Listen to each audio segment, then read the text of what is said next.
가진 것도 없는 주제에 뭘 가져가려고 해? 우리 집안 체면만 깎아먹었어. 당장 나가! 시어머니 오순애는 며느리 은채가 입고 있던 셔츠를 잡아당겨 찢어버렸습니다. 단추가 튕겨나가고 어깨 부분이 쭉 찢어지는 소리가 복도에 울려 퍼졌죠. 남편은 외도 상대와 함께 서서 웃으며 구경만 했습니다. 은채는 찢어진 셔츠를 부여잡고 아파트 복도에 주저앉았어요. 하지만 시어머니는 몰랐습니다. 방금 쫓아낸 며느리의 진짜 정체를요. 과연 이 집안에는 어떤 일이 벌어질까요? 시청 전에 구독과 좋아요 꼭 부탁드립니다. 영상 제작에 큰 힘이 됩니다. 가진 것도 없는 주제에 뭘 가져가려고 해? 시어머니 오순애의 날카로운 목소리가 거실에 울려 퍼졌습니다. 은채는 손에 든 작은 가방을 꼭 쥐고 서 있었죠. 가방 안에는 결혼 전에 가져온 몇 가지 물건들 뿐이었어요. 화장품 몇 개, 액자에 넣은 가족 사진, 그리고 대학 졸업장. 그게 전부였습니다. 더러운 것들 다 버리고 나가. 우리 집에 내 흔적 하나도 남기지 마.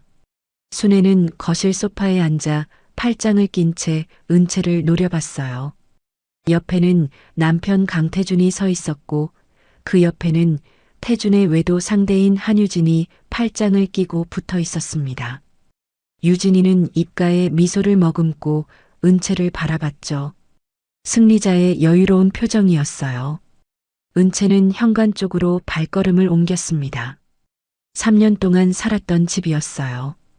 결혼 첫날 설레는 마음으로 들어왔던 그 집.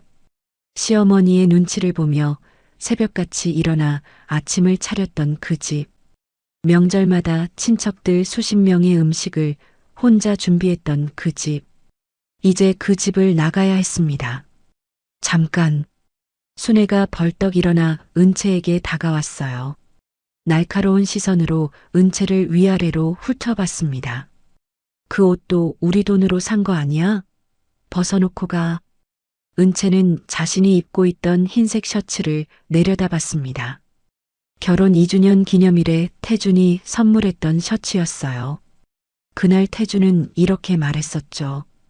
당신한테 제일 잘 어울리는 색이야. 순백처럼 깨끗한 당신 마음 같아서. 하지만 이제 그 말도 거짓이었다는 걸 알았습니다. 이건 제가 결혼 전에 가지고 있던 거짓말 마. 그 옷 작년에 백화점에서 산 거 내가 다 알아. 당장 벗어. 순애의 목소리는 점점 높아졌습니다. 은채는 고개를 저었어요. 시어머님, 이 셔츠는 정말 제 거예요. 그리고 설령 이 집에서 산 거라 해도. 순애의 얼굴이 붉게 달아올랐습니다. 그리고 순간적으로 은채의 셔츠 깃을 움켜잡았죠. 은채가 비틀거렸어요. 시어머님, 말 안 들으면 내가 벗겨줄 수밖에 없지. 찌잉 마이너스. 순애가 힘껏 잡아당기자 셔츠가 찢어지기 시작했습니다. 먼저 깃부분이 늘어나더니 어깨 솔기가 터졌어요. 단추 하나가 튕겨나가 바닥에 떨어졌습니다. 딸그락 소리를 내며 단추가 대리석 바닥을 굴러갔죠. 으악! 순애는 멈추지 않았습니다. 오른쪽 어깨 부분을 더 세게 잡아당겼어요. 쭉 마이너스 천이 찢어지는 소리가 거실에 울려 퍼졌습니다. 은채는 비틀거리며 벽에 손을 짚었어요. 셔츠는 이미 반쯤 찢어져 있었습니다. 태주는 고개를 돌려 창밖을 바라봤어요. 거들 생각이 없었죠. 아니, 애초에 거들 마음이 없었습니다. 빈털터리 주제에 우리 집안 체면만 깎아먹더니 이제 가면서까지 물건을 챙기겠다고? 염치도 없어. 순애가 마지막으로 한 번 더 잡아당기자 셔츠가 완전히 찢어졌습니다. 은채는 찢어진 셔츠를 가슴에 끌어안았어요. 속에 입었던 얇은 이너웨어가 비쳐 보였습니다. 부끄러웠어요. 창피했습니다. 하지만 그보다 더 큰 건 분노였죠. 당장 나가. 내 얼굴 다시는 보기 싫어. 순애가 은채의 등을 밀었습니다. 은채는 비틀거리며 현관으로 밀려났어요. 신발도 제대로 신지 못한 채 현관문 밖으로 나왔습니다. 쾅! 뒤에서 문이 닫히는 소리가 들렸죠. 은채는 복도에 서 있었습니다. 찢어진 셔츠를 붙들고 한 손에는 작은 가방을 들고 제대로 신지도 못한 신발을 질질 끌며 복도 저 끝에서 이웃 주민 한 명이 이쪽을 쳐다봤어요. 은채와 눈이 마주치자 황급히 고개를 돌리고 자기 집으로 들어갔습니다. 은채는 그 자리에 주저앉았습니다. 차가운 복도 바닥이 허벅지에 닿았어요. 찢어진 셔츠에서 단추 하나가 더 떨어져 나왔죠. 대굴대굴 굴러가는 단추를 바라보며 은채는 웃음이 나왔습니다. 허탈한 웃음이었어요. 저 여자 누구야? 왜 복도에 앉아 있어? 몰라. 근데 옷이 찢어진 거 봐. 무슨 일 있었나 봐.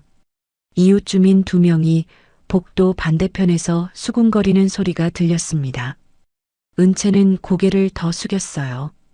눈물이 날 것 같았지만 참았습니다. 울면 진 것 같았거든요. 은채는 떨리는 손으로 가방을 뒤졌습니다. 휴대폰을 꺼냈어요. 화면에는 금이 가 있었습니다.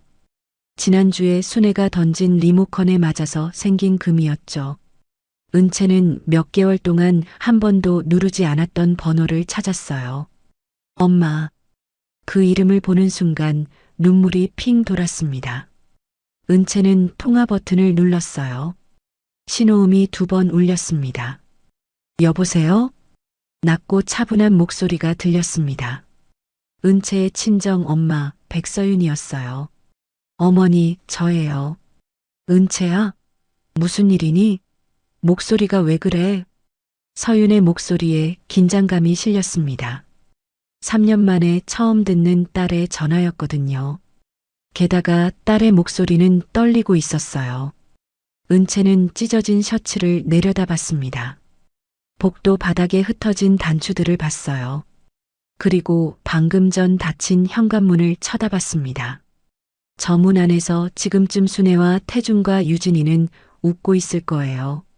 자신을 쫓아낸 것을 축하하면서 어머니. 은채의 목소리는 이제 떨리지 않았습니다. 오히려 차분하고 단단했죠. 회사 하나 문 닫게 해주세요. 뭐라고? 서윤이 되묻었습니다.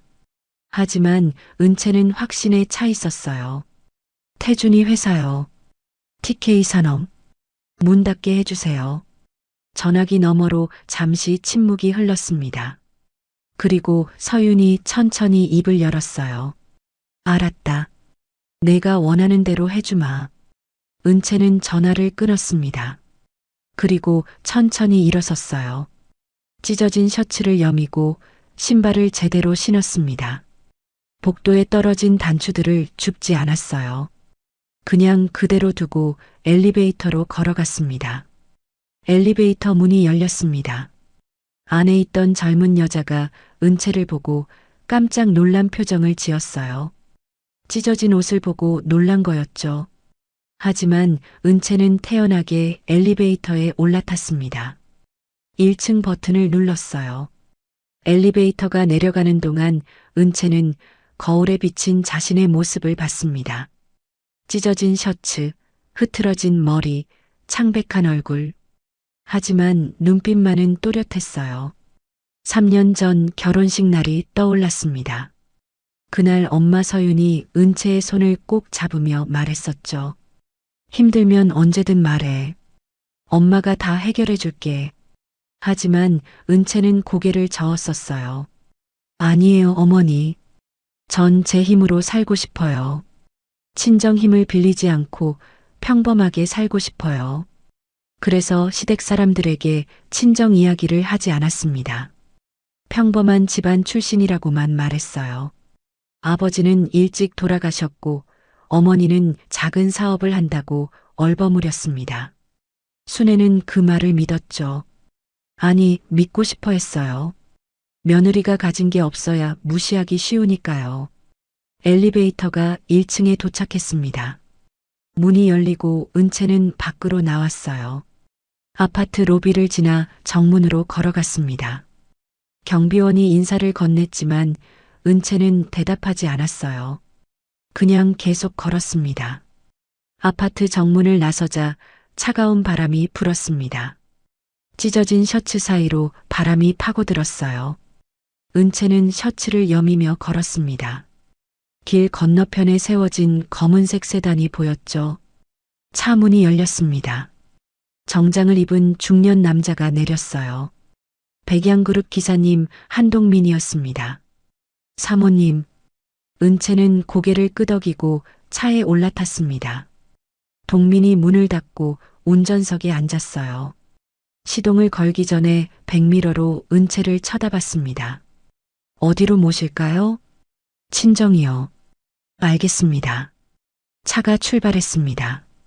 은채는 뒤를 돌아봤어요. 30층짜리 아파트가 점점 멀어졌습니다. 저 아파트에서 지금쯤 순애는 뭘 하고 있을까요? 아마 유진이와 함께 새 신부방을 꾸미는 이야기를 하고 있겠죠. 은채는 다시 앞을 봤습니다. 그리고 조용히 중얼거렸어요. 이제 시작이에요. 회장님, 급한 일이신가요? 비서실장 철민이 조심스럽게 물었습니다. 백양그룹 본사 회장실에서 백서윤은 창밖을 바라보고 있었어요. 서울 시내가 한눈에 내려다 보이는 50층 높이였습니다. 은채한테서 전화 왔어. 철민의 표정이 굳어졌습니다. 3년 만에 처음 듣는 따님의 전화라는 걸 알았거든요. 따님께서 뭐라고 하셨습니까? 회사 하나 문 닫게 해달래. 서윤은 천천히 의자를 돌려 철민을 마주 봤습니다. 차분한 표정이었지만 눈빛만은 차가웠어요. 사위 회사 말이야. TK 산업. 알아? 철민은 즉시 태블릿을 꺼내 검색했습니다. 몇 초 만에 정보가 떴죠. 중소기업입니다. 건축자재 유통업체고요. 대표는 강태준, 37세. 연매출 120억 정도 됩니다. 거래처 명단 확인해봐. 철민의 손가락이 빠르게 화면을 넘겼습니다. 그리고 잠시 후 고개를 들었어요. 주요 거래처 5곳 중 3곳이 저희 계열사입니다. 백양유통, 백양물산, 백양건설이요. 서윤은 고개를 끄덕였습니다. 예상했던 대로였죠. 3곳 다 계약 해지해. 지금 당장. 회장님, 그런데 따님께서 무슨 일이? 철민이 조심스럽게 물었지만 서윤은 손을 들어 말을 막았습니다. 내 딸이 그런 부탁을 했다는 건 더 이상 참을 수 없는 일을 당했다는 뜻이야. 이유는 나중에 물어볼게. 지금은 은채가 원하는 대로 해주는 게 먼저야. 알겠습니다. 철민이 고개를 숙이고 회장실을 나갔습니다. 서윤은 다시 창밖을 바라봤어요. 저 멀리 은채가 살던 아파트 방향이 보였습니다. 은채야, 엄마가 늦어서 미안해. 서윤은 조용히 중얼거렸습니다. 3년 전 딸의 결혼식 날이 떠올랐어요. 은채는 그날 이렇게 말했었죠. 어머니, 전 평범하게 살고 싶어요. 시댁 사람들한테 친정 이야기 안 할게요. 제 힘으로 행복해지고 싶어요. 서윤은 딸의 뜻을 존중했습니다. 하지만 가끔 걱정이 됐어요. 명절 때마다 연락이 뜸해지고 전화를 해도 목소리에 피곤함이 묻어났거든요. 그래도 참았습니다. 딸이 원하는 대로 살게 해주고 싶었으니까요. 하지만 오늘 전화를 받는 순간 알았습니다. 딸이 한계에 부딪혔다는 걸요. 30분 후 철민이 다시 회장실로 들어왔습니다. 회장님, 세계 계열사 구매팀장들한테 연락했습니다. 1시간 이내에 TK 산업과의 계약 해지 통보가 나갈 겁니다. 좋아. 그리고 은행 쪽도 확인해봐. TK 산업 대출 현황이랑 담보 상황. 이미 확인했습니다. 철민이 태블릿을 서윤에게 건넸습니다. 화면에는 TK 산업의 재무 상황이 떠 있었어요. 총 대출금 35억입니다. 담보는 대표 어머니 명의 아파트 하나가 전부고요. 대출 만기가 3개월 후입니다. 그럼 거래처 끊기면 바로 무너지겠네. 네. 매출의 70%가 저희 계열사에서 나오니까요. 자금 흐름이 끊기면 한 달도 못 버팁니다. 서유는 고개를 끄덕이고 태블릿을 돌려줬습니다. 은채는 지금 어디야? 비서실 차량으로 본사로 오고 있습니다. 30분 후 도착 예정입니다. 객실 준비해도 은채 좋아하는 차도 준비하고. 알겠습니다. 철민이 나가고 서유는 다시 혼자 남았습니다. 책상 서랍을 열었어요. 안에는 은채의 어릴 적 사진이 들어 있었습니다. 초등학교 입학식 날 찍은 사진이었죠. 환하게 웃고 있는 은채의 모습이 보였어요. 이제 다시 웃을 수 있을 거야. 서유는 사진을 쓰다듬으며 중얼거렸습니다. 같은 시각 TK 산업 사무실에서는 태준이 직원들과 회의를 하고 있었습니다. 이번 달 매출이 작년 대비 15% 증가했습니다. 특히 백양건설 쪽 물량이 많이 늘었고요. 좋아. 다음 달 목표는 20% 증가로 잡았습니다. 백양물산하고도 신규 계약이 성사될 것 같고요. 태주는 만족스럽게 고개를 끄덕였습니다. 회사가 잘 굴러가고 있었어요. 이대로만 가면 내년에는 매출 200억도 가능할 것 같았죠. 회의를 마치고 태주는 사무실로 돌아왔습니다. 책상에 앉아 휴대폰을 확인했어요. 유진이한테서 문자가 와 있었습니다. 오빠, 오늘 저녁에 신혼집 보러 갈까요? 삼성동에 괜찮은 게 나왔대요. 태주는 미소를 지으며 답장을 보냈습니다. 좋아. 퇴근하고 바로 갈게. 휴대폰을 내려놓고 태주는 창밖을 바라봤습니다. 이제 은채도 없고 새 출발을 할 수 있었어요. 유진이는 은채보다 예쁘고 상냥했습니다. 게다가 집안일도 더 잘했죠. 완벽했어요. 태주는 몰랐습니다. 지금 이 순간에도 백양그룹 본사에서 자신의 회사를 무너뜨릴 준비가 진행되고 있다는 거리요. 한편 순애는 집에서 부동산 앱을 보고 있었습니다.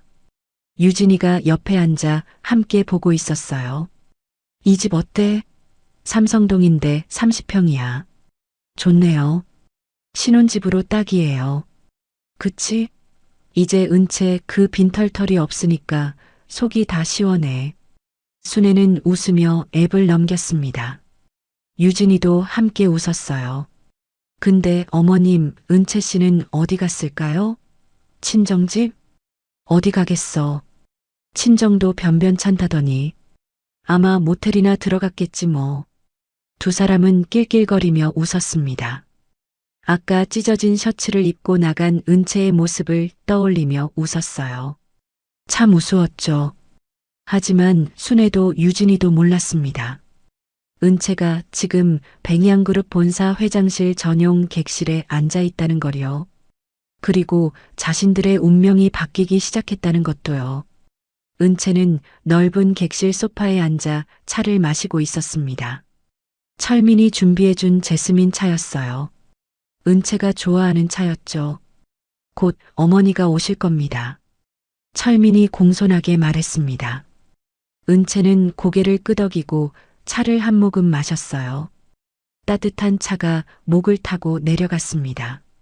철민 실장님, 네 사모님, TK 산업거래 해지 진행됐나요? 네. 1시간 전에 3개 계열사 모두 해지 통보를 보냈습니다. 은채는 찻잔을 내려놓았습니다. 손이 떨리지 않았어요. 차분했습니다.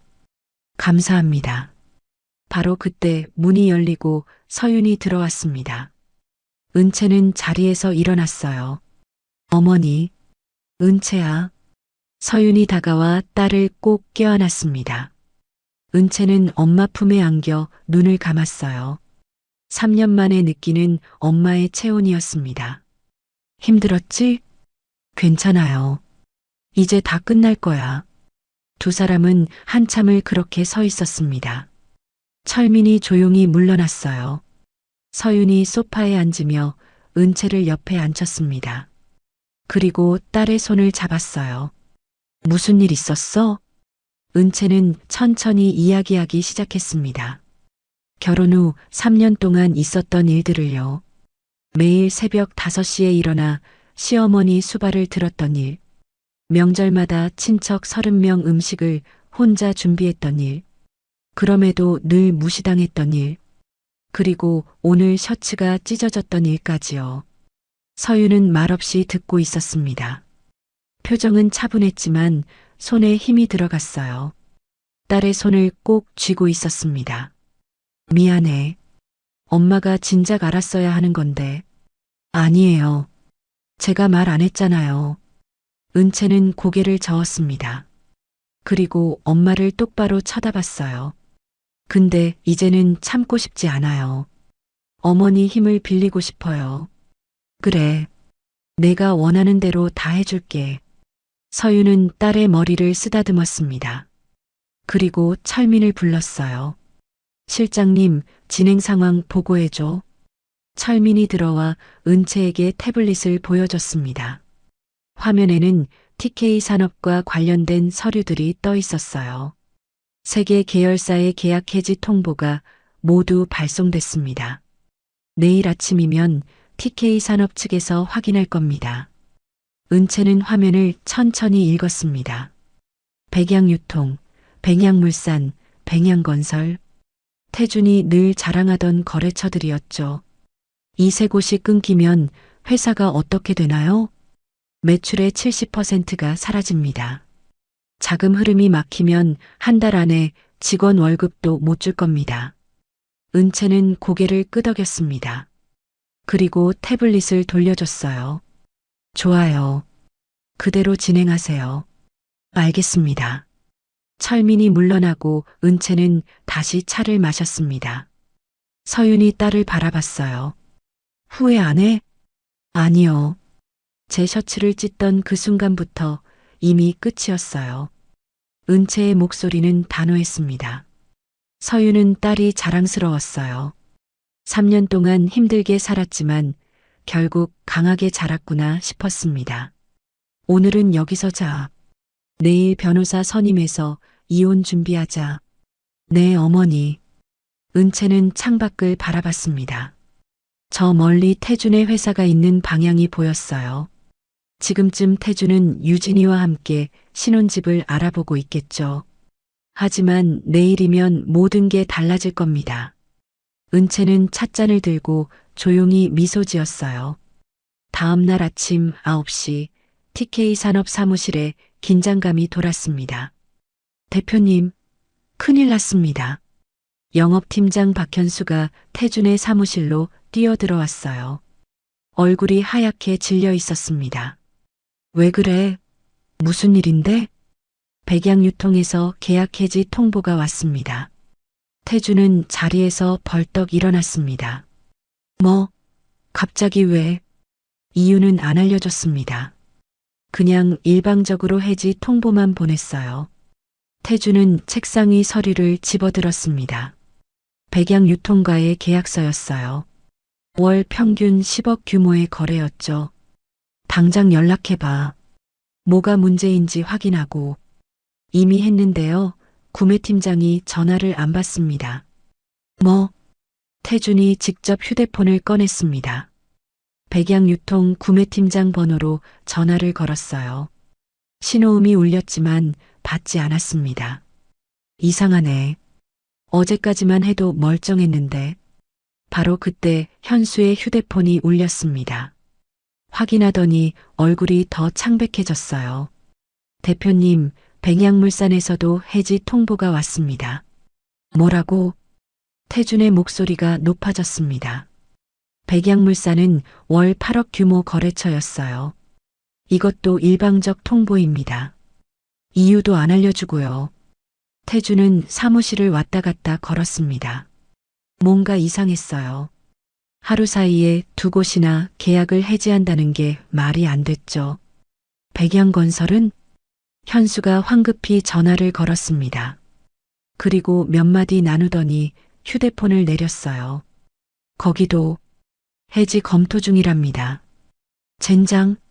태주는 책상을 쳤습니다. 백양건설까지 끊기면 월 매출의 70%가 날아가는 거였어요. 도대체 왜 이러는 거야? 우리가 뭘 잘못했어? 모르겠습니다. 어제까지만 해도 다들 만족해 했는데요. 태주는 의자에 주저앉았습니다. 머릿속이 복잡했어요. 이유를 알 수 없는 계약 해지. 게다가 하필 백양 계열사 세 곳이 동시에요. 대표님? 현수가 걱정스럽게 태준을 쳐다봤습니다. 하지만 태준은 생각에 잠겨 있었죠. 한편 순애는 집에서 부동산과 통화하고 있었습니다. 네, 삼성동 그 아파트요. 계약금 준비됐어요. 언제 볼 수 있죠? 순애의 목소리는 들떠 있었습니다. 유진이와 태준의 신혼집을 계약하려던 참이었거든요. 다음 주 화요일에 보러 오세요. 근데 집주인이 가격을 좀 올렸어요. 얼마나요? 5천만 원이요. 뭐? 갑자기 왜? 시세가 올랐대요. 어쩔 수 없다는데요. 순애는 미간을 찌푸렸습니다. 하지만 마음에 드는 집이었어요. 알겠어요. 그래도 볼게요. 전화를 끊고 순애는 유진이에게 전화를 걸었습니다. 유진아, 그 집 가격이 좀 올랐대. 5천 더 내야 할 것 같아. 괜찮아요, 어머님. 태준 오빠 회사 잘 돼가고 있으니까요. 그러게. 우리 태준이 잘 벌잖아. 순애는 기분 좋게 웃었습니다. 은채를 쫓아낸 것도 잘한 일 같았어요. 이제 유진이라는 훨씬 나은 며느리를 얻었으니까요. 근데 어머님, 은채 씨는 어떻게 됐어요? 몰라. 연락도 없고 아마 친정 가서 빌부터 사나 보지 뭐. 두 사람은 킥킥거리며 웃었습니다. 은채가 지금 어디서 뭘 하는지 전혀 신경 쓰지 않았어요. 같은 시각 백양그룹 본사 객실에서 은채는 변호사와 만나고 있었습니다. 이혼 사유는 배우자의 부정행위입니다. 증거도 충분하고요. 변호사 송미라가 서류를 넘기며 설명했습니다. 은채는 고개를 끄덕였어요.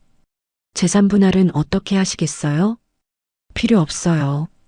가져갈 것도 없으니까요. 그래도 법적으로는 권리가. 괜찮습니다.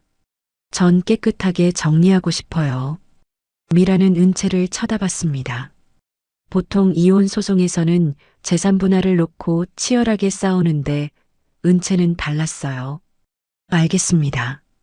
그럼 빠르게 조정 신청하겠습니다. 감사합니다. 은채는 서류에 서명을 했습니다.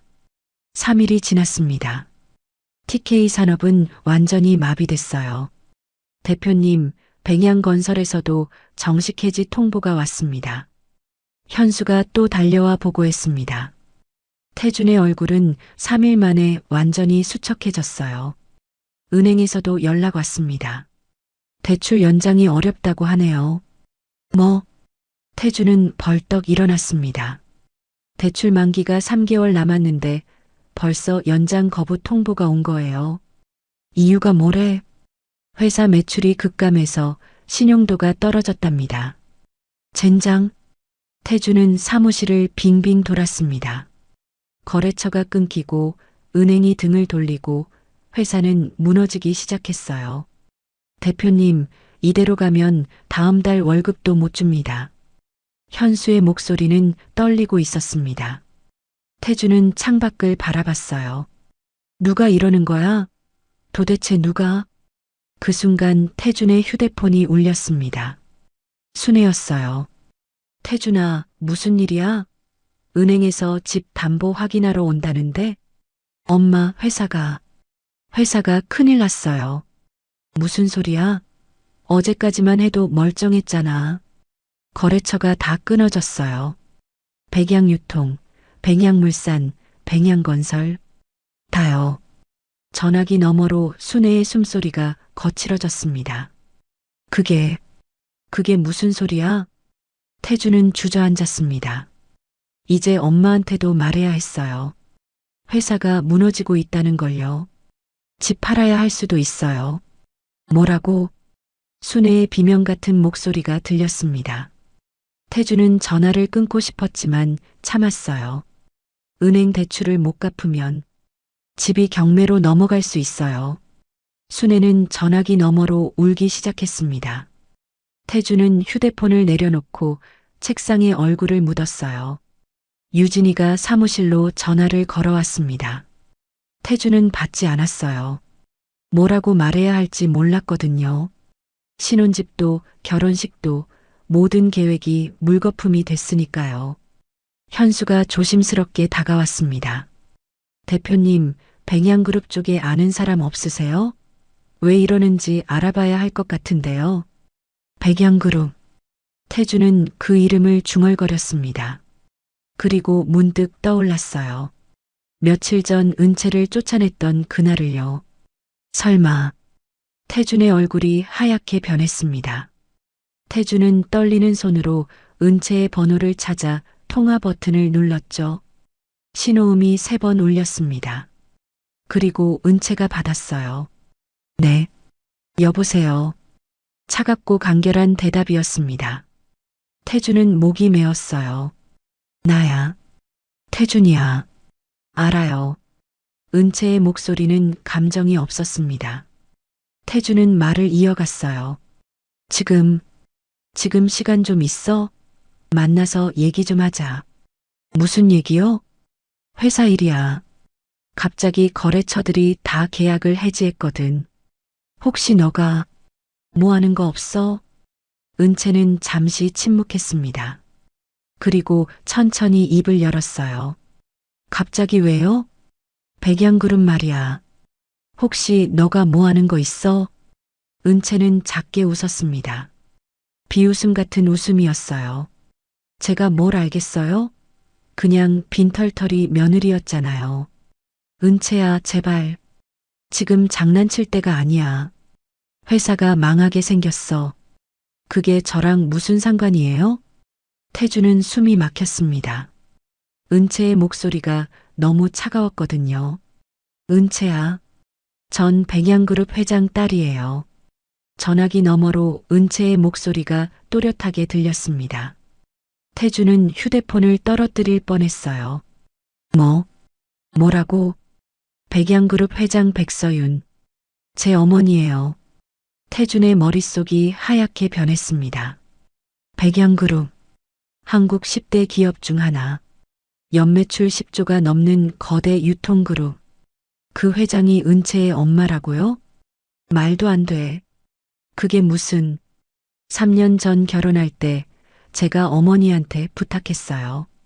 친정 힘을 쓰지 말아달라고요. 저는 평범하게 살고 싶었거든요. 은채의 목소리는 계속 차분했습니다. 그래서 시댁 식구들이 저를 무시해도 참았어요. 빈털터리 취급해도 참았죠. 하지만 시어머님이 제 셔츠를 찢고 쫓아낸 그 순간 더 이상 참을 이유가 없어졌어요. 은채야, 제발. 이제 알겠어요? 왜 백양 계열사들이 동시에 계약을 해지했는지요. 태주는 무릎이 꺾이는 것 같았습니다. 사무실 의자에 주저앉았어요. 사무실 문이 열리고 현수가 들어왔습니다. 태준의 창백한 얼굴을 보고 깜짝 놀랐어요. 대표님, 괜찮으세요? 태준은 대답하지 못했습니다.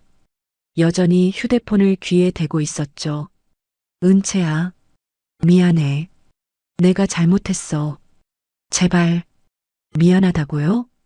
은채의 목소리에 처음으로 감정이 실렸습니다. 분노였어요. 3년 동안 저한테 한 것들 기억해요? 시어머니가 저를 하인 취급할 때 옆에서 웃고만 있었죠. 명절마다 친척 30명 음식을 혼자 하라고 했고요. 그러면서 유진이는 집에 데려와서 엄마 앞에서 웃었잖아요. 태주는 아무 말도 할 수 없었습니다. 그리고 시어머니가 제 셔츠를 찢을 때도 그냥 구경만 했죠. 그게 미안하다는 말로 끝날 일이에요? 은채야, 전 이제 이혼 소송 준비하고 있어요. 변호사가 곧 연락할 거예요. 잠깐, 은채야. 태준이 소리쳤지만 이미 전화는 끊겨 있었습니다. 태준은 휴대폰을 내려놓았습니다. 손이 떨렸어요. 현수가 조심스럽게 물었습니다. 대표님, 무슨 일이세요? 은채가 백양그룹 회장 딸이래. 네. 현수는 귀를 의심했습니다. 태준은 고개를 떨구고 중얼거렸어요. 우리가 백양그룹 회장 딸을 쫓아냈어. 현수의 얼굴도 하얗게 변했습니다. 회사가 왜 무너지고 있는지 이제 알 것 같았어요. 그럼 지금 이 상황이 다 장모님이 한 거야. 계약 해지도 은행 압박도 전부. 태주는 책상에 머리를 박았습니다. 이제 모든 게 이해됐어요. 왜 하필 백양 계열사만 계약을 해지했는지. 대표님, 그럼 지금 가서 사과하시는 게 소용없어? 은채 목소리 들었어?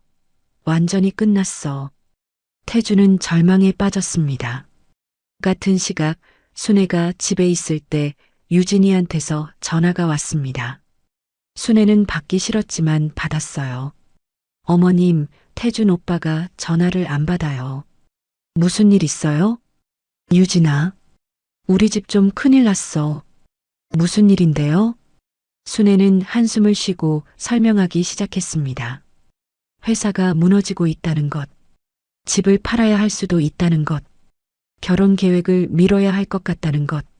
전화기 너머로 유진이의 숨소리가 들렸습니다. 긴 침묵이 흘렀어요. 유진아, 듣고 있어? 어머님, 저 생각 좀 해볼게요. 응? 결혼 말이에요. 좀 생각해 볼게요. 유진이는 그렇게 말하고 전화를 끊었습니다. 순애는 멍하니 휴대폰을 바라봤어요. 방금 유진이가 한 말이 무슨 뜻인지 알 것 같았습니다. 결혼을 미루자는 게 아니라 결혼을 포기하겠다는 뜻이었어요. 순애는 휴대폰을 소파에 던졌습니다. 그리고 눈물이 났어요. 며칠 전만 해도 모든 게 완벽했는데 이제는 다 무너지고 있었습니다. 은채를 쫓아낸 것, 셔츠를 찢은 것, 그게 화근이었어요. 그날 저녁 태주는 회사에서 마지막 회의를 했습니다. 직원들에게 말씀드립니다. 회사 사정이 어려워져서 이번 달 말로 폐업을 결정했습니다. 사무실이 술렁거렸습니다. 직원 15명이 모두 충격을 받았어요. 대표님, 그럼 저희는 어떻게 돼요? 퇴직금은 최대한 드리도록 하겠습니다. 하지만 전액은 어려울 것 같습니다. 한 직원이 눈물을 흘렸습니다. 다른 직원들도 고개를 떨궜어요. 정말 죄송합니다. 태주는 고개를 숙였습니다. 회사를 세운 지 10년 만에 이렇게 끝나는 거였어요. 회의를 마치고 태주는 빈 사무실에 혼자 남았습니다. 태주는 사무실 불을 껐습니다. 그리고 마지막으로 사무실을 둘러봤어요. 10년 동안 일했던 곳, 이제 다시는 못 올 곳. 문을 닫고 나오며 태주는 중얼거렸습니다. 은채야, 정말 미안해. 하지만 그 말이 은채에게 닿을 리 없었습니다. 이미 너무 늦었으니까요. 일주일 후 태주는 순애의 집 거실에 앉아 있었습니다. 엄마, 은행에서 최종 통보 왔어요. 순애는 창밖을 보고 있었습니다. 대답이 없었어요. 다음 주까지 대출금을 갚지 못하면 집이 경매로 넘어간대요. 알아. 순애의 목소리는 풀이 죽어 있었습니다. 일주일 사이에 10년은 늙은 것 같았어요. 유진이한테는 연락했어? 태준이 조심스럽게 물었습니다. 순애는 고개를 저었어요. 전화해도 안 받아. 문자도 익십이고. 태준은 한숨을 쉬었습니다. 예상했던 일이었어요. 유진이는 돈 있고 잘 나가는 남자를 원했지 망한 남자는 원하지 않았으니까요. 바로 그때 초인종이 울렸습니다. 태준이 문을 열었어요. 정장을 입은 남자가 서 있었습니다. 강태준 씨 맞으십니까? 네, 그런데요. 이혼 조정 신청서입니다. 수령 확인 부탁드립니다. 남자는 서류 봉투를 건넸습니다. 태주는 멍하니 받았어요. 법원에서 나왔습니다. 날짜 확인하시고 출석해 주세요. 남자는 그렇게 말하고 가버렸습니다. 태주는 봉투를 들고 거실로 돌아왔어요. 뭐래? 순애가 물었습니다. 태주는 봉투를 뜯었어요. 안에는 이혼 조정 신청서가 들어 있었습니다. 은채가 이혼 신청했어요. 순애는 자리에서 일어났습니다. 서류를 빼앗아 읽기 시작했어요. 배우자의 부정행위를 이유로 한 이혼 청구, 재산분할 청구 없음. 순애의 손이 떨렸습니다. 재산분할을 청구하지 않는다는 건 은채가 아무것도 원하지 않는다는 뜻이었어요. 그냥 깨끗하게 끝내고 싶다는 거였죠. 엄마, 우리가 진짜 잘못한 것 같아요. 지금 와서 무슨... 순애는 말을 잇지 못했습니다. 태준이 서류를 다시 가져갔어요. 은채 전화번호 알아? 다시 한번 통화해 볼게. 소용없어. 이미 끝났어. 그래도 시도는 해봐야죠. 태준은 휴대폰을 꺼냈습니다. 은채의 번호로 전화를 걸었어요. 신호음이 울렸습니다. 여보세요. 은채가 받았습니다. 태준은 숨을 깊이 들이쉬었어요. 나야. 서류 받았어. 네. 은채의 대답은 간결했습니다. 우리 한 번만 만나서 얘기하자. 제발. 할 얘기 없어요. 은채야, 나 진심으로 미안해. 내가 정말 잘못했어. 전화기 너머로 은채의 한숨소리가 들렸습니다. 태준 씨, 사과는 받았어요. 근데 그걸로 뭐가 달라져요? 달라질 수 있어. 우리 다시요? 은채의 목소리에 비웃음이 섞였습니다. 3년 동안 저한테 한 것들 다 잊고 다시 시작하자고요? 시어머니가 저를 하인 취급한 것도? 태준은 대답할 수 없었습니다. 그리고 무엇보다 태준 씨가 유진이랑 바람 피운 것도 잊으라고요? 은채의 목소리는 차가웠지만 떨리고 있었습니다. 분노 때문인지 슬픔 때문인지 알 수 없었어요. 미안해. 정말 미안해. 사과로 해결될 일이 아니에요. 이미 끝났어요. 은채야. 법원에서 봬요. 은채는 전화를 끊었습니다. 태주는 휴대폰을 내려놓고 소파에 주저앉았어요. 뭐래? 순애가 물었습니다. 태주는 고개를 저었어요. 완전히 끝났대요. 순애는 태준 옆에 앉았습니다. 둘 다 말이 없었어요.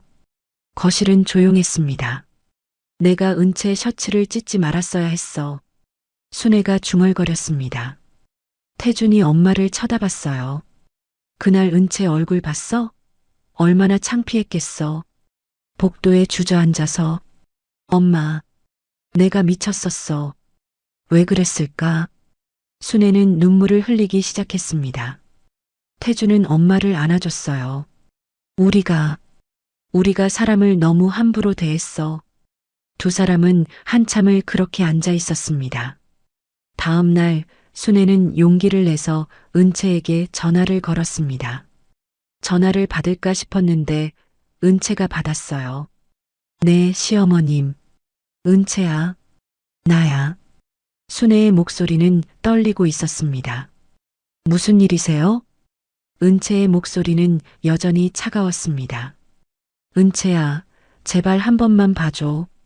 내가 정말 잘못했어. 전화기 너머로 침묵이 흘렀습니다. 순애는 계속 말했어요. 내 셔츠 찢은 것 정말 미안해. 그리고 3년 동안 너한테 한 것들 다 미안해. 은채는 대답이 없었습니다. 나는 몰랐어. 너가 회장 딸인 줄. 아니, 그게 중요한 게 아니지. 너가 누구 딸이든 내가 너를 그렇게 대했으면 안 됐어. 순애는 울먹이기 시작했습니다. 제발 용서해줘. 회사는 망해도 돼. 집도 팔아도 돼. 근데 제발 태준이는 용서해줘. 시어머님, 은채가 입을 열었습니다. 전 태준 씨를 벌주려고 이러는 게 아니에요. 그럼 그냥 끝내고 싶은 거예요. 깨끗하게. 제가 존중받지 못하는 관계는 끝이라고 생각하거든요. 은채의 목소리는 단호했습니다. 시어머님이 제 셔츠를 찢던 그 순간 전 깨달았어요. 아, 이 사람들은 날 절대 사람으로 안 보는구나. 그러면 더 이상 여기 있을 이유가 없구나. 은채야, 전 3년 동안 정말 열심히 살았어요. 시어머님 눈치 보면서 시댁 식구들 비위 맞추면서 진짜 좋은 며느리가 되려고 노력했어요. 순애는 대답할 수 없었습니다. 근데 소용없더라고요. 아무리 잘해도 전 항상 빈털터리 며느리일 뿐이었어요. 그래서 이제 그만두기로 했어요. 은채야, 제발. 시어머님, 무시받던 며느리는 그날 죽었어요. 어머님이 제 셔츠를 찢을 때요. 은채는 전화를 끊었습니다. 순애는 휴대폰을 쥐고 주저앉았어요. 태준이 방에서 나왔습니다. 엄마, 누구랑 통화했어? 은채한테 전화했어. 순애는 고개를 들어 아들을 쳐다봤습니다. 우리가 사람을 죽였어. 뭐? 은채를. 우리가 은채를 죽였어. 3년 동안 매일매일 죽였어. 태주는 엄마 옆에 앉았습니다. 순애는 계속 울고 있었어요. 이제 와서 후회해도 소용없어. 이미 끝났어. 두 사람은 말없이 앉아 있었습니다. 빈 거실에는 울음소리만 울려 퍼졌어요. 같은 시각 백양그룹 본사에서 은채는 창밖을 바라보고 있었습니다. 방금 순애와의 통화를 끝낸 참이었어요. 괜찮아? 네, 괜찮아요. 은채는 고개를 끄덕였습니다. 하지만 눈가가 붉어져 있었어요. 울었니? 아니요. 괜찮아요. 서유는 딸을 안아줬습니다. 은채는 엄마 품에 안겨 눈을 감았어요. 다 끝났어. 이제 새로 시작하면 돼. 네, 어머니. 은채는 고개를 끄덕였습니다. 하지만 가슴 한구석이 아팠어요. 3년의 시간이 완전히 헛되었다는 게 슬펐습니다. 그래도 이제는 자유였어요. 무시받지 않아도 되고, 눈치 보지 않아도 되고, 억지로 웃지 않아도 됐죠. 은채는 창밖을 다시 바라봤습니다. 서울 시내가 한눈에 내려다 보였어요. 저 어딘가에 태준과 순애가 있겠죠. 은채는 그들이 불쌍하지 않았습니다. 자업자득이었으니까요. 2주 후 TK산업은 정식으로 파산 신청을 했습니다. 대표님, 서류 다 됐습니다. 현수가 마지막 서류를 태준에게 건넸습니다. 파산 신청서였어요. 태준은 떨리는 손으로 서명을 했습니다. 10년 만에 이렇게 끝나는구나. 태준의 목소리는 공허했습니다. 현수는 아무 말도 하지 못했어요. 직원들 퇴직금은 50%만 지급 가능합니다. 나머지는 죄송합니다.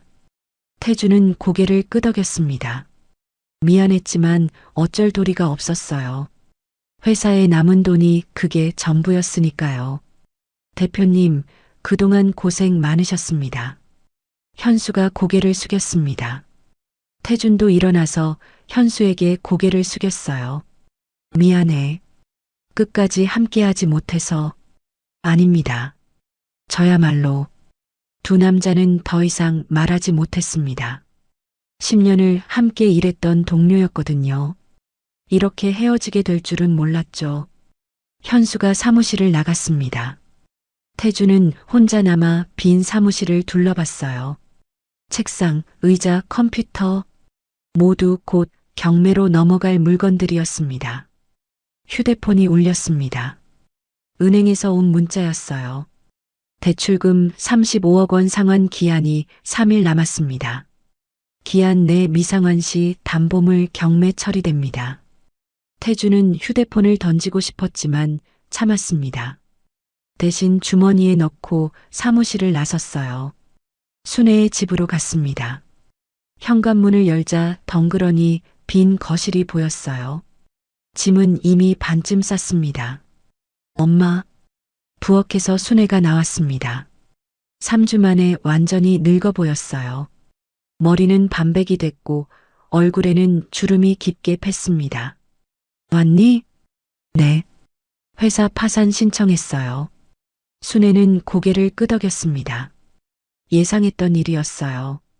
집은 다음 주 월요일에 경매 넘어가요. 그 전에 나가야 해요.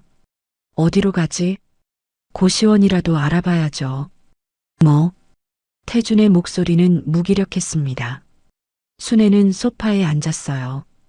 유진이한테는 연락했어? 태준은 고개를 저었습니다. 연락해도 소용없어요. 이미 다른 남자 만난다는 소문 들었어요. 순애는 한숨을 쉬었습니다. 예상했던 일이었지만 막상 들으니 허탈했어요. 그래, 그 애도 살아야 하니까. 두 사람은 말없이 앉아 있었습니다.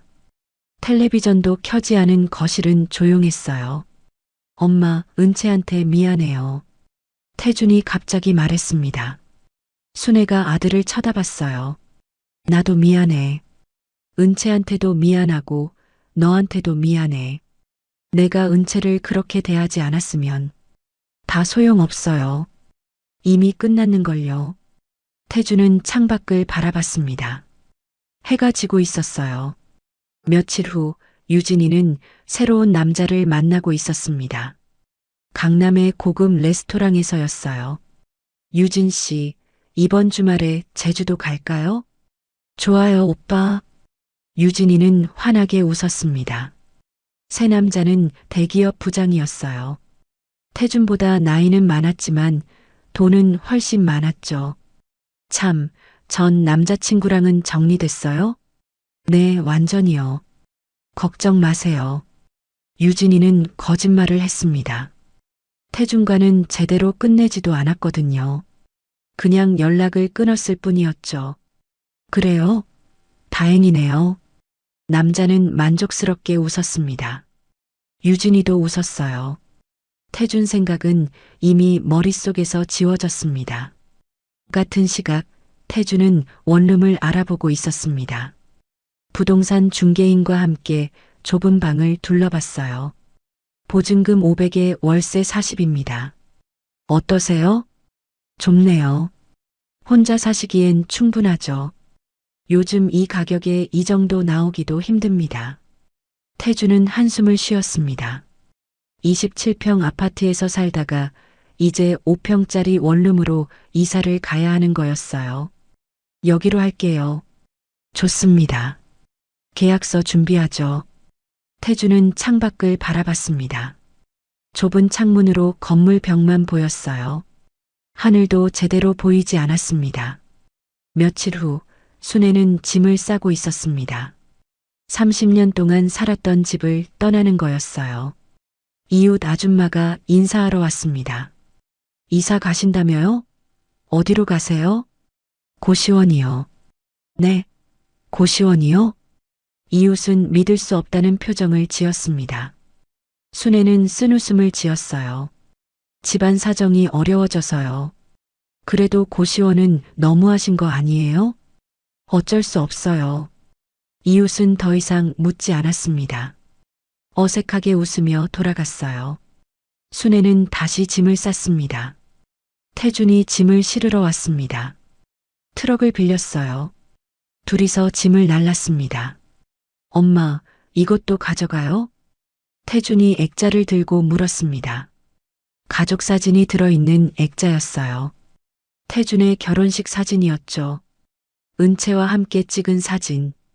버려. 순애는 고개를 돌렸습니다. 그 사진을 보고 싶지 않았어요. 태준은 액자를 쓰레기 봉투에 넣었습니다. 은채의 웃는 얼굴이 마지막으로 보였어요. 그때는 정말 행복해 보였는데 짐을 다 싣고 집을 나섰습니다. 현관문을 잠그며 순애는 뒤를 돌아봤어요. 30년을 살았던 집. 이제 다시는 못 올지. 가자, 엄마. 태준이 엄마의 팔을 잡았습니다. 두 사람은 엘리베이터를 탔어요. 1층에 내려오니 이웃들이 수군거리는 소리가 들렸습니다.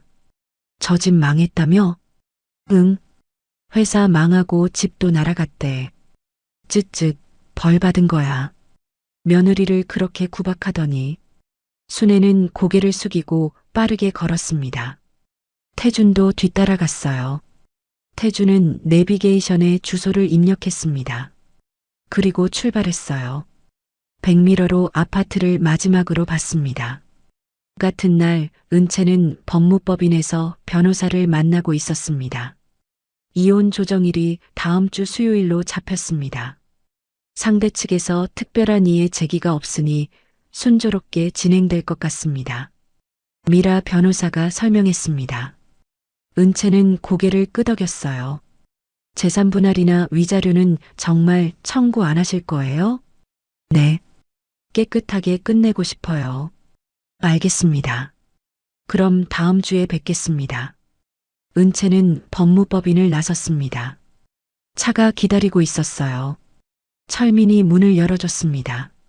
사모님, 본사로 가시겠습니까? 네. 차가 출발했습니다. 은채는 창밖을 바라봤어요. 서울거리가 지나갔습니다. 차는 백양그룹 본사로 향했습니다. 일주일 후 법원 조정실에서 은채와 태준이 마주 앉았습니다. 태준은 3주 만에 완전히 달라져 있었어요. 수척하고 지쳐 보였습니다. 은채는 차분한 표정으로 앉아 있었죠. 양측 모두 오셨으니 조정을 시작하겠습니다. 조정위원이 말했습니다. 서류를 확인하며 설명을 시작했어요. 원고 측에서 배우자의 부정행위를 이유로 이혼을 청구하셨습니다. 피고 측에서 이해 있으십니까? 태준은 고개를 저었습니다. 없습니다. 그럼 재산분할과 위자료 부분인데요. 원고 측에서 청구하지 않으셨는데 확실하신가요? 조정위원이 은채를 쳐다봤습니다. 은채는 고개를 끄덕였어요. 네, 청구하지 않겠습니다. 태준이 은채를 쳐다봤습니다. 은채는 태준을 보지 않았어요. 알겠습니다. 그럼 양측 합의 하에 이혼이 성립됩니다. 조정위원은 서류에 도장을 찍었습니다. 은채와 태준도 서명을 했어요. 수고하셨습니다. 조정위원이 자리에서 일어났습니다. 은채도 일어섰어요. 태준은 잠시 망설이다가 입을 열었습니다. 은채야. 은채가 멈춰섰습니다. 하지만 뒤돌아보지 않았어요. 정말 미안해. 태준의 목소리는 떨리고 있었습니다. 은채는 잠시 침묵했어요. 저도 미안해요. 하지만 이게 최선인 것 같아요. 은채는 그렇게 말하고 문을 나섰습니다. 뒤돌아보지 않았어요. 복도에서 변호사가 기다리고 있었습니다. 수고하셨습니다, 사모님. 감사합니다. 은채는 엘리베이터로 향했습니다. 문이 닫히기 직전 태준이 복도로 나오는 게 보였어요. 고개를 떨군 채 걷고 있었습니다. 엘리베이터가 내려갔습니다. 은채는 눈을 감았어요. 이제 정말 끝이었습니다. 법원을 나서는 은채의 뒤에서 태준이 뛰어왔습니다. 은채야, 잠깐만. 은채는 멈춰섰습니다. 하지만 돌아보지 않았어요. 태준이 앞으로 돌아와 은채를 마주봤습니다. 뭐 하세요? 이미 끝났잖아요. 알아. 근데 궁금한 게 있어서. 태준은 숨을 고르며 물었습니다. 처음부터 그럴 생각이었어? 은채는 태준을 똑바로 쳐다봤습니다. 아니요. 처음엔 진심으로 사랑했어요. 태준의 눈빛이 흔들렸습니다. 결혼할 때 전 정말 행복했어요. 시댁 식구들이랑 잘 지내고 싶었고 좋은 며느리가 되고 싶었죠. 은채의 목소리는 차분했습니다. 근데 시어머니가 제 셔츠를 찢던 그 순간 깨달았어요. 아무리 노력해도 이 사람들은 절 사람으로 안 보는구나. 그러면 더 이상 여기 있을 이유가 없구나. 그래도 회사까지 망하게 할 필요는 없었잖아. 태준의 목소리가 높아졌습니다. 은채는 고개를 저었어요. 전 회사를 망하게 한 게 아니에요. 그냥 거래를 중단했을 뿐이죠. 다른 거래처를 찾으면 됐잖아요. 하지만 태준 씨가 제대로 회사를 운영했다면 한두 거래처 잃는다고 망하지 않았을 거예요.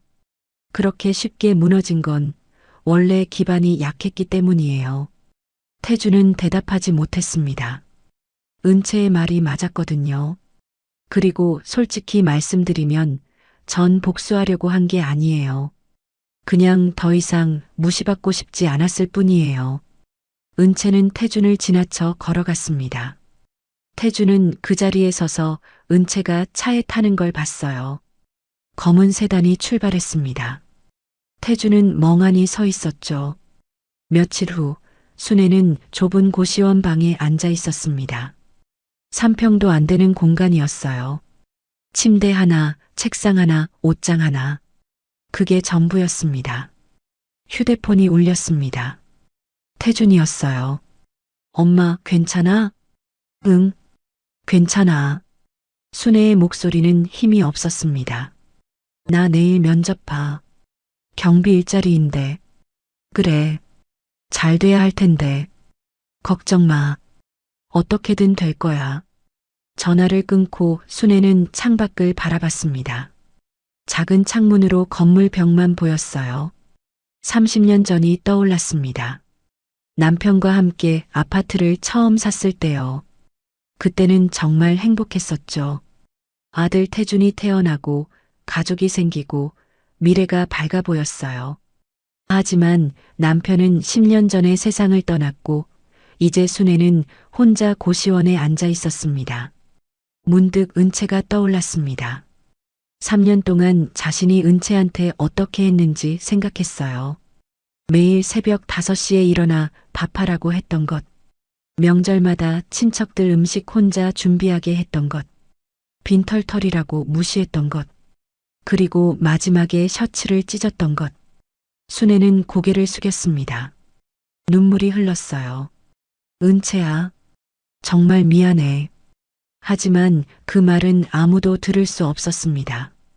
좁은 고시원 방에서 혼자 중얼거릴 뿐이었죠. 다음 날 은채는 친정집 거실에 앉아 있었습니다. 어머니 서윤이 차를 내왔어요. 이혼 조정 끝났다며? 네, 어머니. 후회는 안 해? 은채는 찻잔을 들고 한 모금 마셨습니다. 후회는 안 해요. 근데 좀 허전하긴 해요. 당연하지. 3년이나 함께 살았는데. 그래도 이게 맞는 선택이었어요. 존중받지 못하는 관계는 끝내는 게 맞으니까요. 서유는 딸을 바라봤습니다. 3년 전보다 훨씬 성숙해진 모습이었어요. 앞으로 계획은 뭐야? 일단 쉬고 싶어요. 그동안 너무 지쳤거든요. 그래. 충분히 쉬어. 그리고 준비되면 회사 일 배워. 네, 어머니. 두 사람은 조용히 차를 마셨습니다. 창밖으로 정원이 보였어요. 가을이 깊어지고 있었습니다. 은채는 문득 태준이 궁금했습니다. 지금 뭘 하고 있을까요? 새 직장은 찾았을까요? 하지만 이내 고개를 저었습니다. 더 이상 관심 가질 필요가 없었어요. 이미 남이 됐으니까요. 그날 밤 순애는 고시원 침대에 누워 있었습니다. 잠이 오지 않았어요. 옆방에서 누군가 코 고는 소리가 들렸습니다. 복도에서는 누군가 걸어다니는 발소리가 들렸어요. 순애는 눈을 감았습니다. 은채의 얼굴이 떠올랐어요. 결혼식 날 환하게 웃던 얼굴, 명절에 지쳐서 부엌에 앉아있던 얼굴, 그리고 셔츠가 찢어진 채 복도에 주저앉아 있던 얼굴. 미안해. 정말 미안해. 순애는 이불을 뒤집어 쓰고 눈물을 흘렸습니다. 하지만 아무도 들을 수 없었어요. 6개월이 지났습니다. 백양그룹 본사 대강당에 사람들이 모여 있었습니다. 임원회의가 열리는 날이었어요. 이제 신임 이사를 소개하겠습니다. 사회자가 마이크를 잡았습니다. 문이 열리고 은채가 들어왔어요. 깔끔한 검은색 정장을 입은 은채는 당당하게 걸어 나왔습니다.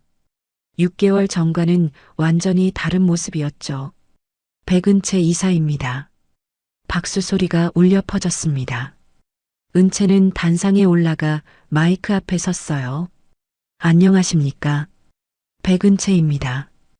은채의 목소리는 또렷했습니다. 앞으로 유통사업본부를 맡게 됐습니다. 부족하지만 열심히 하겠습니다. 잘 부탁드립니다. 다시 박수가 터져 나왔습니다. 은채는 고개를 숙여 인사했어요. 회의가 끝나고 은채는 자신의 사무실로 갔습니다. 30층에 있는 넓은 사무실이었어요. 창밖으로 서울 시내가 한눈에 내려다 보였습니다. 책상에는 꽃다발이 놓여 있었습니다. 어머니 서윤이 보낸 거였어요. 카드에는 이렇게 쓰여 있었죠. 은채야, 축하해. 이제 내 길을 걸어가렴. 엄마가 항상 응원할게. 은채는 카드를 읽으며 미소 지었습니다. 노크 소리가 들렸습니다. 들어오세요. 문이 열리고 비서 한 명이 들어왔습니다. 이사님, 오후 일정 확인 부탁드립니다. 네, 알겠습니다. 은채는 서류를 받아 확인했습니다. 거래처 미팅, 사업 보고, 임원 회의. 빼곡한 일정이었어요. 오후가 되자 어머니 서윤이 은채의 사무실로 찾아왔습니다. 첫날은 어때? 정신없어요. 배울 게 너무 많아요. 서윤은 웃으며 딸 옆에 앉았습니다. 천천히 배워. 서두를 필요 없어. 네, 어머니. 두 사람은 함께 창밖을 바라봤습니다. 해가 지고 있었어요. 은채야. 네. 고생 많았다. 서윤이 딸의 손을 잡았습니다. 은채는 엄마를 쳐다봤어요. 괜찮아요, 어머니. 덕분에 중요한 걸 배웠어요. 진짜 품격은 돈이나 지위가 아니라 다른 사람을 대하는 태도에서 나온다는 것을요. 서윤은 딸이 자랑스러웠습니다. 3년간의 고생이 헛되지 않았어요. 은채는 더 강하고 지혜로운 사람이 됐으니까요. 잘 견뎌냈어. 이제 다시 시작이에요. 은채는 미소 지으며 창밖을 바라봤습니다. 같은 시각 태주는 아파트 경비실에 앉아 있었습니다. 6개월 전부터 경비로 일하고 있었어요. CCTV 모니터를 확인하며 방문자를 체크했습니다. 단순한 일이었지만 성실하게 했어요. 퇴근 시간이 됐습니다. 태주는 근무일지를 작성하고 경비실을 나섰어요. 원룸으로 가는 길에 편의점에 들렀습니다. 컵라면과 김밥을 샀어요. 저녁 식사였습니다. 원룸에 도착해 불을 켰습니다. 좁은 방이었지만 이제는 익숙해졌어요. 라면을 끓이며 휴대폰을 확인했습니다. 순애한테서 문자가 와 있었어요. 나 식당에서 설거지 일 시작했어. 걱정 마. 태주는 답장을 보냈습니다. 고생하지 마세요, 엄마. 제가 더 벌게요. 라면을 다 먹고 설거지를 했습니다. 그리고 침대에 누웠어요. 내일도 아침 일찍 출근해야 했습니다. 눈을 감자 은채의 얼굴이 떠올랐습니다. 결혼식 날 웃던 얼굴, 명절에 지쳐있던 얼굴, 그리고 셔츠가 찢어진 채 쫓겨나던 얼굴. 미안해. 정말 미안해. 태주는 이불을 뒤집어 쓰고 눈을 감았습니다. 한 달 후 은채는 중요한 프레젠테이션을 마쳤습니다. 신규 사업 제안이었는데 임원들의 반응이 좋았어요. 잘했어, 은채야. 서윤이 회의실 밖에서 딸을 기다리고 있었습니다. 은채는 환하게 웃었어요. 감사합니다, 어머니. 저녁 먹으러 갈까? 좋아요. 두 사람은 회사 근처 한식당으로 갔습니다. 조용한 룸에서 식사를 주문했어요. 이제 적응됐어? 네. 일이 재미있어요. 배울 게 많고 도전할 게 많아요. 다행이다. 서윤은 딸을 바라보며 흐뭇하게 웃었습니다. 근데 엄마 궁금한 게 있어요. 뭔데? 저 왜 진작에 시댁일 말씀 안 하셨어요? 제가 고생하는 거 알았으면서요. 서유는 잠시 침묵했습니다. 그리고 천천히 입을 열었어요. 내가 원했잖아. 친정 힘을 쓰지 말아달라고. 나는 내 뜻을 존중하고 싶었어. 그리고 솔직히 말하면 내가 스스로 깨닫길 바랐어. 무시받는 관계는 끝내야 한다는 걸. 내가 먼저 말하기를 기다렸지. 은채는 엄마를 쳐다봤습니다. 서유는 계속 말했어요. 내가 셔츠 찢긴 날 전화했을 때 엄마는 기다렸다고 생각했어. 드디어 내 딸이 자기 목소리를 냈구나. 은채의 눈가가 뜨거워졌습니다. 고생시켜서 미안해. 하지만 내가 혼자 힘으로 이겨냈으면 했어. 그래야 진짜로 강해지니까. 이제 알겠어요, 어머니. 두 사람은 손을 꼭 잡았습니다. 며칠 후 은채는 회사 로비를 지나가다가 누군가를 봤습니다. 멀리서 청소하는 아줌마였는데 뒷모습이 낯익었어요. 가까이 가서 보니 순애였습니다. 은채는 멈춰 섰습니다. 순애는 바닥을 닦느라 은채를 보지 못했어요. 6개월 만에 보는 순애는 완전히 달라져 있었습니다. 늙고 수척해진 모습이었어요. 은채는 그냥 지나가려다가 멈춰 섰습니다. 그리고 천천히 다가갔어요. 시어머님. 순애가 고개를 들었습니다. 은채를 보고 깜짝 놀랐어요. 은채야? 안녕하세요. 두 사람은 로비 한 구석으로 갔습니다. 순애는 고개를 숙이고 있었어요. 여기서 일하세요? 응. 한 달 전부터. 은채는 아무 말도 하지 않았습니다. 순애가 먼저 입을 열었어요. 은채야, 정말 미안해. 내가 너무 잘못했어. 괜찮아요. 아니야. 괜찮지 않아. 내가 너한테 한 짓들. 정말 미안해. 순애는 눈물을 흘렸습니다. 은채는 순애를 쳐다봤어요. 시어머님, 이제 다 지난 일이에요. 서로 새로운 인생 사는 거죠. 은채야, 저 이제 가봐야 해요. 건강하세요. 은채는 그렇게 말하고 돌아섰습니다. 순애를 뒤로 하고 엘리베이터로 걸어갔어요. 엘리베이터에 타며 은채는 뒤를 돌아봤습니다. 순애는 다시 바닥을 닦고 있었어요. 은채는 가슴이 아팠습니다. 하지만 이게 순애가 선택한 길이었어요. 자신이 어찌할 수 없었습니다. 그날 저녁 은채는 집 발코니에 서서 도시를 바라봤습니다. 수많은 불빛이 반짝이고 있었어요. 6개월 전 복도에 앉아있던 그날이 떠올랐습니다. 찢어진 셔츠, 떨어진 단추, 수군거리는 이웃들. 그때는 세상이 무너지는 것 같았어요. 하지만 이제는 달랐습니다. 은채는 더 강해졌고 더 당당해졌어요. 은채는 밤하늘을 올려다봤습니다. 별이 반짝이고 있었어요. 내일도 새로운 하루가 시작될 거였습니다. 은채는 준비가 돼 있었어요. 삶에서 진정한 품격이란 힘이나 돈, 지위로 증명되지 않습니다. 누군가를 존중하는 태도, 그리고 상대방의 고통을 이해하고 공감하는 마음이야말로 사람이 진짜로 빛나는 순간입니다. 오늘 무시하고 함부로 대했던 상대가 내일 나의 운명을 바꿀 수도 있듯 겉모습만 보고 누군가를 평가하지 말아야 합니다. 오늘 이야기가 좋으셨다면 구독과 좋아요, 알람 설정 잊지 마시고 소중한 댓글 하나가 큰 힘이 됩니다. 시청해 주셔서 진심으로 감사드립니다.